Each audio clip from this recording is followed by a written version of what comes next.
The next Force Wipe will be hitting Rust this Thursday, and with it will come the addition of the Rust companion app called Rust Plus and 2 new items to go along with it, the Smart Alarm and the Smart Switch. So in this video I'll be telling you everything you need to know about the app and these new items before you start using them. Keep in mind that this video was made before the update hit, and as such some of this information might be incorrect by the time it gets released, but most of it will probably remain accurate. Before we talk about the items, I'm going to show you how to set up the app with the server you're playing on and go over its basic features. Before you start setting things up, you need to sign into the app with your Steam account. First of all, you need to join the server you want to use the app with, and once you're logged in, head over to the part of the main menu labeled Rust Plus and hit the Pair with Server button. Then you should head over to the app and tap the Pair with Server button here as well. Now you've successfully unlocked all Rust Plus functionality for the server you're currently playing on. The app has 5 tabs which you can navigate between at the bottom: the Hub, which shows you basic information about the selected server, the Map, which shows you the location of all team members, markers, and your last death location, the Team tab, which you can use to chat with your teammates outside the game. You can see messages sent in the app in-game and vice versa in Team Chat. The Devices tab, where you can manage all the devices that you've paired with the app on the selected server, and the News tab, where you can view Rust news and dev blogs. It has a server selection menu which you can enter by tapping the top left icon, and it also has a basic settings menu, which can be accessed by tapping the icon in the top right corner.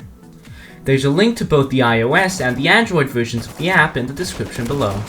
Now that you have the app set up, before I show you how to set up and use the new items, first I'll be showing you where to find them. Both the Smart Alarm and the Smart Switch can be found in regular crates with a 1% chance, and both of them can be purchased at the Outpost at the vending machine labeled General for 75 scrap each. Now that you've acquired them, let's cover the basic facts about both items. Let's start with the Smart Alarm. Its functionality is to send a signal to the app when it receives any power at all, meaning its power usage is 1. It has 2 ports, a power in and a power out. It can be researched for 75 scrap, and once you've learned its blueprint, can be crafted at a level 1 workbench for 3 high quality metal and 1 tech trash, taking 30 seconds to craft. Now let's move on to the Smart Switch. It is basically just a regular switch, except that it can be toggled from the app as well as in-game. Just like the Smart Alarm, it uses 1 power. It has 4 ports: power in, power out, toggle on, which turns the switch on upon being powered, and toggle off, which turns the switch off upon being powered.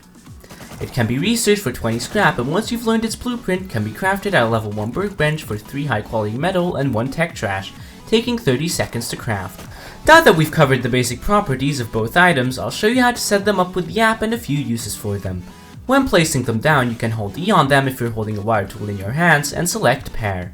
Once you've done this, you need to head over to the app where you can rename the device and pair it. You can also press E on the Smart Alarm, which allows you to change the contents of the notification that you'll receive when the alarm becomes powered. Finally, in this video I'll show you a way to use both of the new items. The thing you should do with the Smart Alarm is hook it up to an HBHF sensor and put that in a random airlock. This allows you to know if raiders are inside, but be sure to check if a teammate is online, as they can also trigger the sensor. And a potential use for the Smart Switch is to hook it up to a door controller, which will allow you to close your doors even when you're dead, so it'll be harder to go deep on you. I hope you enjoyed this video, and if you did, consider leaving a like and subscribing, as it helps me out quite a bit. If you really enjoyed this video, then you can consider becoming one of my patrons on patreon.com/thememishgamer. You can also follow me on Twitch and join my Discord server. I would like to thank Gucciberg, Dimitri, and Bothered Nickel for being my patrons. And thank you guys so much for over 5,600 subscribers.